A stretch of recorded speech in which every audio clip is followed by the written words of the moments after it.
ராதே கிருஷ்ணா. ஆண்டாள் திருவடிகளே சரணம் சரணம் சரணம். திருப்பாவை ஆறாவது பாசுரம். மார்கழி மாசம் ஆறாவது நாள். இந்த மார்கழி மாசம் கடகடன் ஒவ்வொரு நாளும் ஒரு திருப்பாவை இருக்கிறதுனால வேகமாக ஓடி போயிடும். சரியா? இந்த மாதிரி ஒவ்வொரு மாசத்தும் ஒன்று கண்டுபிடிச்சு வச்சுக்கணும்.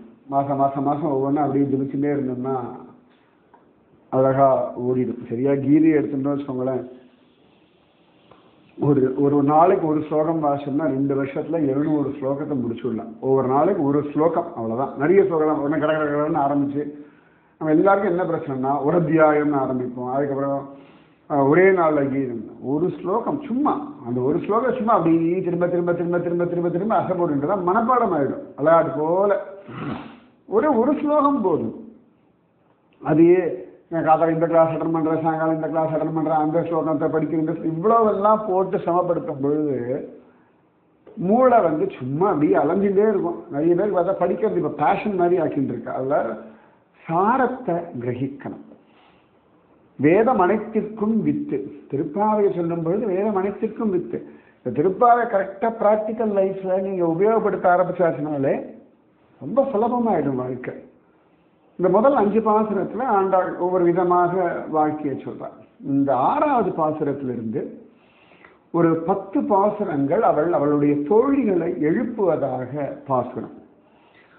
புல்லும் சிலம்பினகான் புல்லரையம் கோவிலில் வெள்ளை விழிசங்கின் பேரரவம் கேட்டிலையோ பிள்ளாய் எழுந்திராய் பேய்முலை நஞ்சுண்டு கள்ளச்சகடம் கலக்கழிய காலோச்சி வெள்ளத்தரவின் துயிலமர்ந்த வித்தினை உள்ளத்துக் கொண்டு முனிவர்களும் யோகிகளும் மெல்ல விழுந்து அரியன்ற பேரரவம் உள்ளம் புகுந்து குளிர்ந்தேலோர் எம்பாவார். ஒரு தோழி தூங்கிட்டு இருக்கா. அவளை போய் எழுப்புறா. எழுப்பும் பொழுது அவள் காலை விடிஞ்சாச்சுன்றதுக்காக சில அடையாளங்கள் எல்லாம் சொல்றா. பறவைகள்லாம் அழகா சிலவில பறவைகளுடைய சப்தம் விடியற காலம்பர நேரத்துல கேட்கறது. அழகா கோவிலெல்லாம் சங்கநாதம் முழங்குறார்கள். பிள்ளாய் எழுந்திரடி, எழுந்திரி. பூதனாவுக்கு மோட்சம் கொடுத்தவன், சகடாசுரனுக்கு அனுகிரகம் பண்ணவன், அவன் அழகாக திருப்பார்கடல்ல பள்ளி கொண்ட பெருமாளா படுத்திருக்கான். அந்த சுவாமியை உள்ளத்துல வச்சுண்டு யோகிகள் ரிஷிகள்லாம் காத்தால எழுந்துக்கும் பொழுது அவனை நினைச்சுட்டு ஹரி அப்படின்னு சொல்றார். இந்த சப்தமே அவ்வளவு குதூகலமா உற்சாகமா மனசுக்கு ஒரு குளிர்ச்சியை தர்றது. அதனால வா அப்படின்னு கூப்பிடுறார். நம்ம வாழ்க்கையில இப்படி வாழ்ந்துட்டே இருக்கும். பிறந்ததுலேருந்து ஒவ்வொரு நாளுமே தூக்கம் அப்படின்றது நம்ம வாழ்க்கையினுடைய ஒரு அங்கம். தூக்கம்ன்றது ரொம்ப அத்தியாவசியம். கீதையில பகவான் சொல்லும் பொழுது எல்லாத்துலேயும் அந்த மிதமா இருக்கிறவாளுக்கு தான் எல்லாமே சித்திக்கும். ரொம்ப குறைவா தூங்குறவாளுக்கும் யோகம் சித்திக்காது. ரொம்ப நிறைய தூங்குறவாளுக்கும் யோகம் சித்திக்காது. ரொம்ப குறைவா சாப்பிட்றவாளுக்கும் யோகம் சித்திக்காது. நிறைய சாப்பிட்றவாளுக்கும் யோகம் சித்திக்காது. எல்லாத்தையும் ஒரு லிமிட்ல இருக்கணும்னு சொல்லுவாங்க இல்லையா? ஒரு மீடியமா இருக்கிற வரைக்கும் எல்லாமே சுகம். அப்ப அழகா பகவான் ஒவ்வொரு நாளுமே எல்லாத்தையும் ரசிக்கணும் அப்படின்றதுக்காக ஒரு தூக்கம் கொடுத்து நமக்கு ஒரு மூளைய புத்துயிர் பெறுவதற்கு, ஒரு புத்துணர்ச்சி பெறுறதுக்கு தூக்கம்ன்றது அவசியம். நம்ம நல்லா கவனிச்சு பார்க்கலாம். தூங்கி எழுந்துக்கும் பொழுதெல்லாம் ஒரு புத்துணர்ச்சி கிடைக்கிறது. அது மத்தியானம் பவர் நேப்பா இருக்கலாம், இல்லாட்டி ராத்திரி நன்னா தூங்கி எழுந்திருக்கிறதா இருக்கலாம். ஒரு புத்துணர்ச்சி கிடைக்கிறது. ஆனா என்ன ஆயிடுறது? எழுந்த உடனேயே திரும்பியும் ஏதோ நமக்கு பிடிக்காத விஷயங்கள், இல்லாட்டி பிடிக்காத சம்பவங்கள், பிடிக்காத மனிதர்கள், ஏதோ ஒரு இரிட்டேஷன் சப்கான்சியஸ் மைண்ட்ல உட்கார்ந்து இருக்கு. அது எழுந்துக்கும் போது என்ன பண்ணும்? அதுவும் கூட எழுந்துண்டு. அதாவது சப்கான்சியஸ் மைண்ட் ரொம்ப வித்தியாசமான ஒரு விஷயம். நீ எதெல்லாம் பார்க்கறீங்களோ, எதெல்லாம் கவனிச்சுக்கிறோ, எதெல்லாம் உள்ள பொருள் எல்லாத்தையும் வாங்கி வச்சுக்கோ. அது இது வேண்டான்னு தள்ளாது. அது ஒரு மெமரி. அது எல்லாத்தையும் உள்ள வாங்கி வாங்கி வாங்கி போட்டுருக்கு. இப்போ நீங்கள் மொபைலில் ஃபோட்டோ எடுக்கிறேன், நல்ல ஃபோட்டோவும் எடுக்கலாம், குப்பையாக எடுக்கலாம், சமையலில் ஃபோனை எங்கேயோ கை வச்சு கூட அமுத்திலாம் எதையோ ஒரு ஃபோட்டோ எடுத்துருவோம். ஆனால் அது பாட்டுக்கு அந்த மெமரியில் உட்காந்துட்டு இருக்கும். நாமளாக பார்த்து பார்த்து பார்த்து பார்த்து டெலீட் பண்ணி தான் வச்சுக்கணும், வேண்டாம் அதை வச்சுக்கலாம், அவ்வளோதான். அந்த மாதிரி இந்த நம்மளுடைய சப்கான்ஷியஸ் மைண்ட் இருக்கு இல்லையா, நம்மளுடைய உள்ளுணர்வு, அது ஒரு உள்ளுக்குள்ள அப்படியே இருக்கு இல்லையா, அது என்ன பண்ணுறது, எல்லாத்தையும் வாங்கி வாங்கி வாங்கி வச்சுக்கும். சில பேர் நான் பார்த்துருக்கேன், இந்த எனக்கு ஜூன் மாதம் வந்தாலே பிரச்சனை, எனக்கு பிப்ரவரி மாதம் வந்தாலே பிரச்சனை. அப்புறம் சில பேருக்கு இந்த பண்டிகைகள் மாதம் வந்தால், ஏன்னா சின்ன வயசில் அவளுக்கு இந்த பண்டிகைகள் மாதத்தில் ஏதோ பிரச்சனை வந்திருக்கும், ஏதாவது சில அசம்பாவிதங்கள் நடந்திருக்கும். அது என்ன ஆகும்னா உட்காந்துடும். அந்த மாதம் வரும்பொழுது அவளுக்கு தெரியாமலேயே அப்படியே பான்னு ஆகும். சில பேருக்கு சாயங்காலம் ஆயிடுச்சுன்னா என்னமோ மாதிரி இருக்குது, யாராவது கூட இருந்தால் தேவலைன்னு. ஏன்னா சாயங்கால நேரத்தில் ஏதோ அவளுக்கு ஒரு கவலையோ ஒரு பயமோ எங்கேயோ சின்ன வயசுல எப்பயோ வந்திருக்கும், அது அப்படியே வச்சுட்டு இருப்பா. அது அப்பப்போ அப்பப்போ எப்போ வீக் ஆகிறோமோ அப்பெல்லாம் எட்டி பார்க்கும். நிறைய பேர் நான் பார்த்துருக்கேன், மத்தியானம்லாம் ரொம்ப ஜாலியாக ஃப்ரெஷ்ஷாக ஜோராக இருப்பாள், சாயங்காலம் ஆக ஆக அப்படியே டல்லாயிண்டே வருவாள். இருட்டுறாருன்னா யாராவது கூட இருக்கணும், இல்லாட்டி அப்படியே பான்னு. நிறைய பேர் சொல்லுவாள், இந்த மத்தியானம்லாம் ஒன்றும் பிரச்சனைகள்லாம் தெரியறதில்ல, பிரச்சனைகள் வீட்டிலலாம் இருக்கும் இல்லையா, அப்பெல்லாம் ஒன்றும் தெரியறதில்ல, ஆஃபீஸ் போகும்போது தெரியல, வீட்டுக்குள்ள வந்தோன்னா அப்படியே பான்னு ஆகிடும். ஏன்னா அந்த இடத்துல அந்த பிரச்சனைகள் வந்து மனசு வீக் ஆகும்போது இந்த சப்கான்ஷியஸ் மைண்டில் பாருங்க, உனக்கு இந்த பிரச்சனை வந்தது, நீ வீக்காக இருக்கா, உனக்கு டல்லாக இருக்கா, உனக்கு தூக்கம் வந்தா, அவ்வளோதான். இது ஒரு 2 நாள் மேலே போகணும். என்னமோ தெரியல, இப்போ அந்த வீட்டுக்குள்ளே வந்தாலே எனக்கு பிடிக்கிறதே இல்லை, வீட்டுக்குள்ளே வந்தாலே எனக்கு பிரச்சனையாக இருக்குது, வீட்டுக்குள்ளே வந்தாலே எனக்கு ஒரு மாதிரி இருக்கா. நீங்கள் பல பேர் பேசுவோம் இல்லையா, இது அழகாக மைண்டு வாங்கி வச்சுக்கோ. ஸோ வீட்டுக்குள்ளே வந்தால் பிரச்சனை, வீட்டில் இருந்தால் கஷ்டம் அப்படின்னு போது அது கரெக்டாக அரை அப்பெல்லாம் வீட்டுக்குள்ளே போகிறோமோ அப்பெல்லாம் தானாகவே ஒரு பிரச்சனையை அது தேடும். பற்றியா அங்கே பிரச்சனை இருக்குது, பற்றியா உனக்கு பிரச்சனை வந்துருக்கு. கரெக்டாக நம்மளுடைய தேவைக்கேற்ற மாதிரி இந்த மூளை என்ன பண்ண எடுத்து எடுத்து எடுத்து கொடுக்கும். அது நல்லதோ கெட்டதோ பயமோ சந்தோஷமோ சந்தேகமோ குழப்பமோ எடுத்து எடுத்து எடுத்து எடுத்து கொடுத்துட்டு நம்ம ட்ரெயின் பண்ணிடுறோம். அதுதான் பிரச்சனை ஆகிறது. ஆண்டாள் இந்த பாசுரத்தில் தோழியை எழுப்புறான்னு ஒரு பக்கம் இருக்கட்டும், ஒவ்வொரு நாளுமே நாம் எழுந்துக்கணும், சரியா? அதே ரொட்டீன் தான் பண்ண போகிறோம். திருப்பி காலையில் எழுந்து போகிறோம், பல் தேய்க்க போகிறோம், குளிக்க போகிறோம், ட்ரெஸ்ஸை மாற்ற போகிறோம், சாப்பிட போகிறோம், என்னென்ன வேலைகள் உண்டோ என்னென்ன பொறுப்புகள் இருக்கோ பண்ண போகிறோம். அதில் ஒரு கலப்பு, ஒரு சலிப்பு, ஆமாப்போ அப்படின்னு ஒரு வெறுப்பு வரும். ஆனால் ஒவ்வொரு நாளும் அந்த நாள் புதியது. கடவுள் எனக்கு என்ன கொடுத்தா அப்படின்னு கேள்வி கேட்டால் ஒவ்வொரு நாளும் புதுசாக கொடுக்குறார். அவர் பழசாக கொடுக்கல, ஒவ்வொரு நாளும் வாழ்க்கையை புதுசாக ரெடி பண்ணி கொடுக்குறார். இப்போ எப்படி அம்மா வந்து குழந்தைக்கு ஒவ்வொரு நாளும் புதுசாக ஆகாரம் கொடுக்குறாள்ல, பழசை கொடுக்கறது இல்லைல்ல, அந்த மாதிரி சாமி ஒவ்வொரு நாளும் புதுசாக ஒரு வாழ்க்கையை கொடுக்குறார்.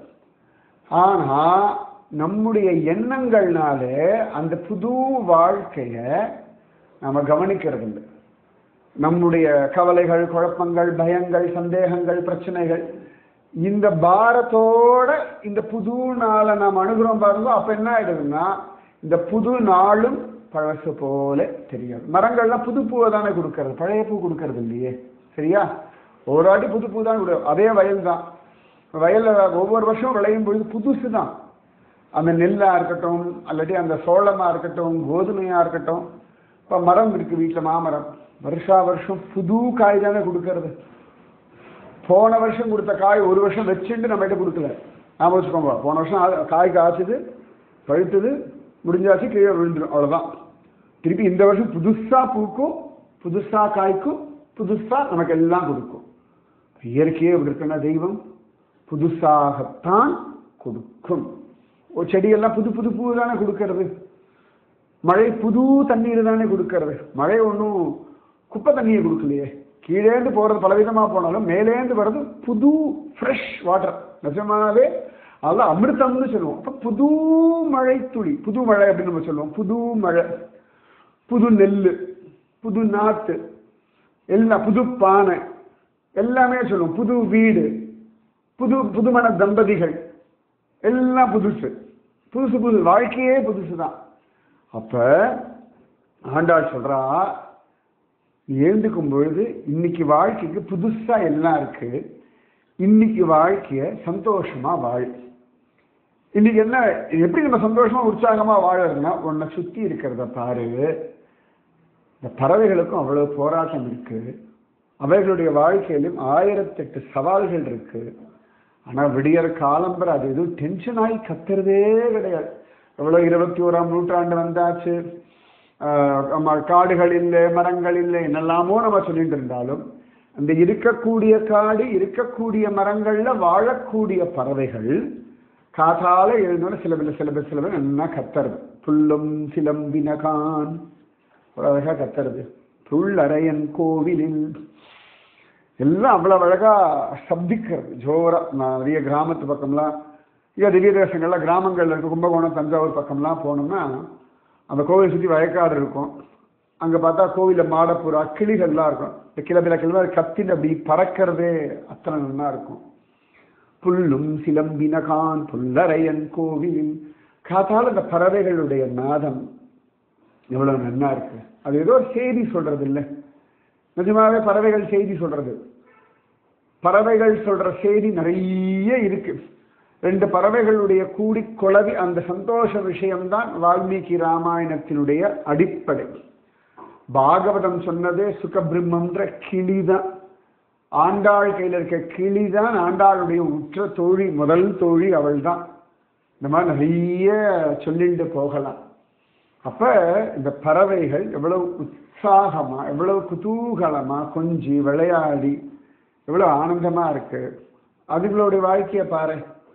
அதுகளுக்கும் வீடு, கணவன், மனைவி, குழந்தை, அவர்களுக்கும் மரணம் உண்டு. கணவன் போயிடுவா, மனைவி போயிடுவா, குழந்தைகள் போயிடும், எல்லாம் உண்டு. ஆனா அது ஒவ்வொரு நாளும் காலையில அது உற்சாகமா தானே எழுந்துக்கிறது. அதனால அந்த மாதிரி உற்சாகத்தை கவனி. வெள்ளை விழிசங்கில் பேரறவம் கேட்கலை. அழகா கோவில்ல சங்கநாதம் எல்லாம் முழங்குறான்.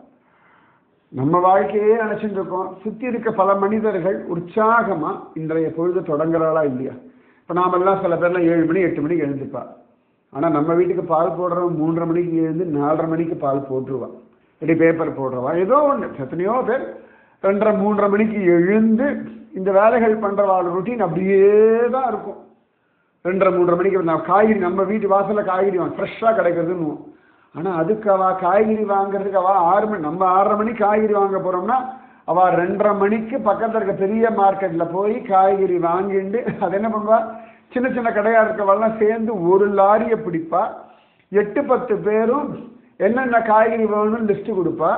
அந்த 8-10 பேருக்கான காய்கறி வாங்கி தனித்தனியா வச்சுட்டு ஆரம்பத்திலேருந்து போட்டு ஒவ்வொன்றுலையா போட்டுட்டு கடைசியில் எங்க உண்டு அது வரைக்கும் போடுவான்.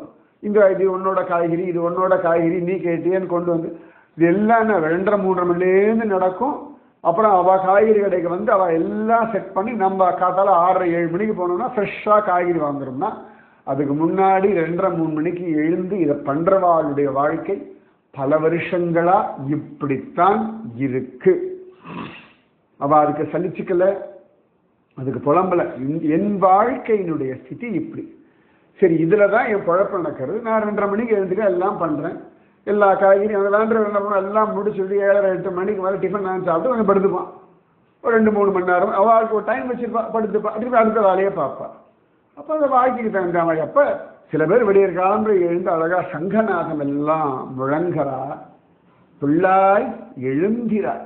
எழுந்துக்கோமா, இன்னைக்கு அழகான ஒரு நாள். இது ஒண்ணு நம்மளே நம்ம சொல்லிக்கணும், சபா இன்னைக்கு ஒரு விஷயம் நடந்திருக்கு, சுத்தி வர இவ்வளவு பேர் எழுந்திருக்கா, நம்மளே எழுந்துப்போம் அப்படின்னு நம்மளை நாமளே உற்சாகப்படுத்திக்கணும். பல சந்தர்ப்பங்கள் நம்ம என்ன பண்றோம், ஆமா இப்படி நடந்துருக்கு, அதை நம்மளை நாமளே தாழ்த்திட்டு நம்மளை நாமளே கஷ்டப்படுத்திக்கிறோம் இல்லையா? அதை விட்டுட்டு நாமே நம்மளை உற்சாகப்படுத்திட்டு எழுந்துக்கணும். அழகா பறவைகள் எழுந்தாச்சு, சங்கநாத முழங்கவால எழுந்தாச்சு, எழுந்துக்கோ. பிள்ளாய் எழுந்திராய் பேய்முளை நெஞ்சுண்டு கள்ளச்சகடம் கலக்கழிய காலோச்சு வெள்ளத்தரவில் தீலமர்ந்த வித்தினை. கதால எழுந்துக்கும் பொழுது என்ன, பூதனாவுக்கு பகவான் அனுகிரகம் பண்ணா, சகடாசுரனுக்கு அனுகிரகம் பண்ணா. இது இன்னொரு விதம். என்னன்னா நம்ம மனசுலயும் நிறைய பூதனா உண்டு, கள்ளச்சகடம் எல்லாம் உண்டு. ஒவ்வொரு தடவையும் பகவான் அதை வதம் பண்ணி தான் நம்மளை சுத்தம் பண்ணிட்டே இருக்கான். ஒவ்வொரு நாளுமே நமக்குள்ள ஒரு கள்ளத்தனம் உண்டு. பூதனாவுக்கு ஒரு கள்ளத்தனம் உண்டு, சகடாசுரனுக்கு ஒரு கள்ளத்தனம் உண்டு. இந்த கள்ளத்தனங்கள் நம்மளை அப்படியே முழுங்க பார்க்கும். அப்பெல்லாம் நமக்குள்ள இருக்கக்கூடிய அந்த உள்ளுணர்வான பகவான் அந்தர்யாமியா இருக்காங்க இல்லையா, அவன் திரும்ப திரும்ப மேற்கரிச்சு இந்த ராஜச தமோ குணங்கள், நம்மளுடைய சோம்பேறித்தனம், நம்மளுடைய ராஜச குணங்களை எல்லாம் தள்ளி அதிலிருந்து நம்மளை உற்சாகப்படுத்தி தெய்வம் அழகா எழுப்புறது. இப்ப அலாரம் எல்லாம் வைக்கிறோம், அடிக்கிறது, உள்ள எழுந்துன்னு ஒரு குரல் வரும். நாளைக்கு கொஞ்சம் 10 நிமிஷம் படுத்துக்கலாமே. இந்த ஒரு சோம்பேறித்தனத்துல இதை மேற்கரிச்சுட்டு வர்றதும் சுவாமியுடைய அனுகிரகத்தினால. அதனால காத்தால எழுந்தியா, இவ்வளவு விஷயங்கள் நடந்துட்டு இருக்கு, என் வாழ்க்கையில் எவ்வளவு தூரம் முதல்ல எழுந்த காத்தால ஒரு லிஸ்ட் வச்சுக்கோங்க. உங்க வாழ்க்கையில உங்களுக்கு கிடைச்ச நன்மைகள்.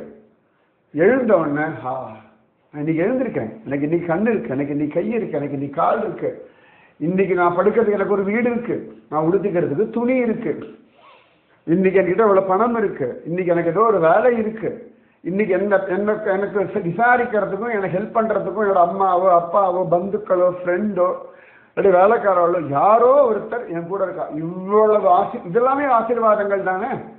இவ்வளவு ஆசீர்வாதங்கள் எனக்கு கிடைச்சிருக்கு அப்படின்னு முதல்ல காத்தால எழுந்தோன்னா உங்களுக்கு கிடைச்ச நல்லவைகளை யோசிங்க. கோபாலர்கள், யசோதா, நந்தகோபாலெல்லாம் ஒவ்வொரு நாளும் எழுந்துக்கும் போது எப்படி வதம் பண்ணா அந்த பூத்தனாவை, எப்படி அழகா சகடாசுரனை வதம் பண்ணா, கிருஷ்ணன் கிளம்பி போயாச்சு மதுராவுக்கு.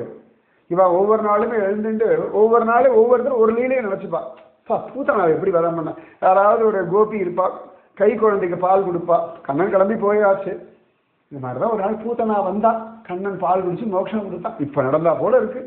இப்ப அவன் துவாரகாதீசன் ஆயாச்சு. நம்ம மாதிரி அந்த குட்டி குழந்தைகள் கதையை பேசுவோம். அந்த மாதிரி ஒவ்வொரு நாளுமே ஒரு அழகான பகவத் அனுபவம் உங்க வாழ்க்கையில கிடைச்சிருக்கு. நீங்க தனியா பாகவதம் ராமாயணம்னே போக வேண்டாம். இன்னைக்கோ ஏதோ ஒரு வருஷத்துல ஒரு நாள் ஒரு கோவில் போயிருப்பேன், எங்கேயோ ஒரு கோவில், எவ்வளவு நன்னா இருந்தது நினைச்சுக்கோங்களேன். ராத்திரி படுத்துக்கும் பொழுது இன்னைக்கு என்ன கோவில் யோசிக்கலாம். இப்ப நான்லாம் நமக்கு எப்ப பார்த்தாலும் உத்தராகண்ட் தான் ஞாபகம் வரும். மலை மேல ஏறுறது இறங்குறது. திருவனந்தபுரம் ஆராய்ச்சி சமயம் தான் பத்மநாபர் சங்குமுகம் இப்படி ஞாபகம் வந்துடும். அதே பங்குனி உத்திரம் வந்தா ரங்கநாதன் ஞாபகம் வந்துடும். ஆஷாட ஏகாதசியா பாண்டரங்கன் ஞாபகம் வந்துடும். பூரி ஜெகநாதர், எனக்கு அந்தந்த மாசத்துக்கு ஏதோ ஒரு சுவாமி, ஏதோ ஒரு உற்சவம், நான் போயிட்டு வந்த இடங்கள், இப்படிதான் வாழ்க்கை ஓடின்னு இருக்கு. உடுப்பி கிருஷ்ணன் இருக்கான், குருவாயூரப்பன், ரைட், குருவாயூர் ஏகாதசியா எப்படி இருக்கும் குருவாயூர், உடனே மனசு. அதுக்காகத்தான் இவ்வளவு விஷயங்கள் திரும்ப திரும்ப நம்ம பெரியவா சொல்லிட்டே இருக்கா. நீ குருவாயூர் ஏகாதசி, கீதா ஜெயந்தி. கீதா ஜெயந்தி நம்ம போய் பார்த்துட்டோம். இந்த கீதா ஜெயந்தி நடந்த இடத்த எங்கேயாவது நான் ரோட்ல எங்கேயா நடந்துட்டு இருப்பேன், யாராவது சகசநாமம் கேட்பா, பீஷ்ம சகசநாமம் சொன்னா போயாச்சு, பான் கங்கா பார்த்தாச்சு.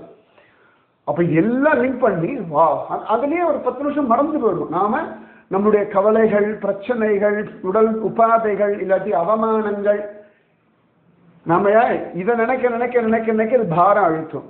நல்லதுகளை நினைக்க நினைக்க நினைக்க நினைக்க ஆனந்தமா மனசு லேசாகும். அப்ப அந்த ஆனந்தத்தை தான் நினைக்கணும். அதை ஆண்டாள் சொல்றா, பகவான் இவ்வளவும் பண்ணிட்டு வெள்ளத்தரவில் தீலமர்ந்த வித்தினு, அவன் பாடு தேவேன்னு எல்லாத்துலேயும் உறைஞ்சிண்டு கிடக்கிறான். வெள்ளத்து அறை பூதனைக்கு மோட்சம் கொடுத்தான், சகடாசுரனுக்கு மோட்சம் கொடுத்தான்.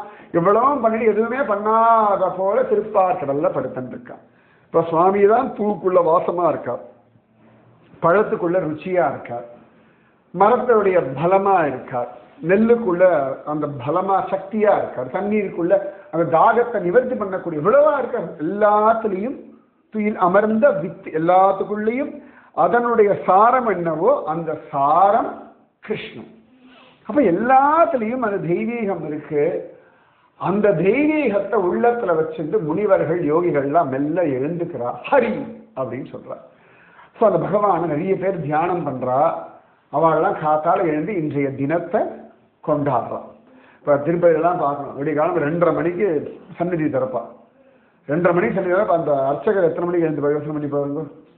12:30, 1 மணி, 2:30 மணி, ஒன்றும் வேண்டாம். திருவனந்தபுரம் பத்மநாபர் கோவில் 3:30 மணிக்குன்னா 2 மணி 1:45 மணிக்கெல்லாம் அந்த போத்தி எழுந்து எல்லாம் பண்ணிட்டு அவர் வந்து ரெடியாகி குளிச்சுட்டு மழை வேணுமோ அவர் வந்து 2:30 மணி 3 மணிக்கு சுவாமி சன்னதியை திறக்கணும்.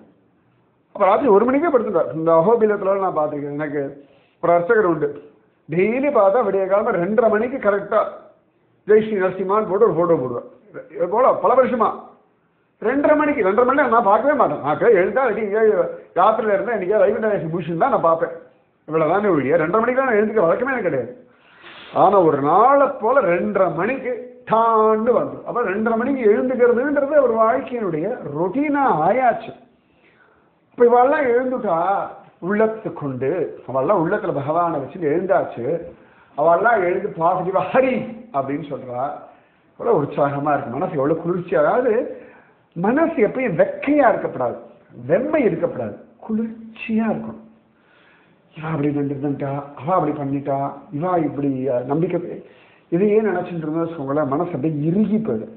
மனசுக்குள்ள ஒரு வெப்பம் இருந்துட்டே இருக்கும், அது இருக்கப்படாது. இந்த வைத்தறிச்சல் சொல்ற அந்த மாதிரி மனசுக்குள்ள ஒரு அழுத்தம், ஒரு பாரம், மனிதர்களுடைய சில செய்கைகள், சில வார்த்தைகள், அவளுடைய சில பைத்திகாரத்தனங்கள், இது நினைக்க நினைக்க நினைக்க நினைக்க உங்க சப்கான்சியஸ் மைண்ட்ல ஒவ்வொருத்தரோட பத்தி ஒரு இரிட்டேஷன் உள்ள வைக்க வைக்க வைக்க அது என்ன, இதெல்லாம் சேர்ந்து உங்களை அழுத்திட்டே இருக்கும். ஒரு ஒரு இறுக்கம், மன இறுக்கம்னு சொல்லுவான். சில சந்தர்ப்பங்கள்ல உடம்புல ஒரு ஸ்டிஃப்னஸ் வரும் சொல்லுவா, ஸ்டிஃப்னஸ் வந்தா சொல்லுவா. நிறைய விஷயங்கள்ல ரிசர்ச் பண்ணி பார்க்கும்போது சொல்றா, மைண்ட்ல எங்கேயோ ஒரு ஸ்டிஃப்னஸ் வரும், ஏதோ ஒரு விஷயத்துல, ஒரு எமோஷன்ல. அந்த ஸ்டிஃப்னஸ் என்ன பண்ணுமா, நம்ம உடம்புல எது பார்த்து வீக்கா இருக்கோ அங்க போய் அந்த ஸ்டிஃப்னஸ் உக்காரும். இந்த சைக்கலாஜிக்கல் டாக்டர் எல்லாம் சொல்றா, ஸ்டிஃப்னஸ் வருதா, உனக்கு எதுல ஒரு இரிட்டேஷன் வருது, எதுல போட்டு நீ எப்படி மனசை போட்டு இறுக்கி வச்சிருக்க, அதுலேருந்து கொஞ்சம் ரிலீவ் ஆகி வெள்ளவா அப்படின்னு. இந்த மன இறுக்கம் விலக விலக விலக விலக உடம்புல இருக்க இறுக்கம் அப்படி இந்த தசைகள்லாம் அந்த இறுக்கத்திலிருந்து அப்படி வெள்ளவா. அதனால மனசுக்குள்ள சரி இவர்கள் இப்படித்தான், சரி இவர்கள் இப்படி இருக்கா, நல்லா ஞாபகம் வச்சுக்கோங்க. ஒருத்தருடைய செய்கையோ, ஒருத்தருடைய எண்ணங்களோ, ஒருத்தருடைய வார்த்தைகளோ உங்கள் மன அமைதியை குலைக்கிற மாதிரி இருக்குன்னா, அந்த செய்கை, அந்த வார்த்தை, அவைகளுக்கு நீங்க விலை கொடுக்காம இருக்கணும். உங்க மன அமைதி உங்களுக்கு முக்கியம், உள்ளம் குளிர்ச்சியா இருக்கணும். இப்ப ஜடபரதெல்லாம் பாருங்க, அவர் யாரும் மதிக்கவே இல்லை. எல்லாரும் அண்ணா தம்பி எல்லாம் சகட்டு மேனிக்கு வேலை வாங்குற, சாப்பாடு கூட ஒழுங்கா போறான். அவர் கூலா இருந்தார், கூலா இருந்துட்டு அவர் அழகா உபதேசமும் பண்றார். அப்ப நாம கூலா இருக்கணும். ஆண்டாள் சொல்றா, சரி இன்னைக்கு நீ எழுதாச்சு, நீ உனக்காக வாழு, நீ உலகம் அதெல்லாம் ஒரு உலகம், உலகம் ஒண்ணு வரவேற்கிறது. காத்தால நீங்க எழுந்துக்கும் போது இந்த பறவைலாம் குட் பாய் குட் கேர்ள் அப்படின்னு கை தட்டுற மாதிரி. நான் இப்போ கூட ரீசெண்டா ரீல் பார்த்தேன், ஒருத்தி அலாரம் வச்சிருக்கா. எப்படின்னா எல்லாரும் ஏ வா அப்படின்னு கை தட்டுற சவுண்ட் அலாரமா வச்சிருக்கான். ஸோ காத்தால எழுந்துக்கும் போது வா அப்படின்னு அது உற்சாகம் இல்லை, எல்லாரும் கொண்டாடுறாங்க. அதுல அவளுக்கு ஒரு சுகம் கிடைக்கிறதா எழுந்துக்கிறாள்.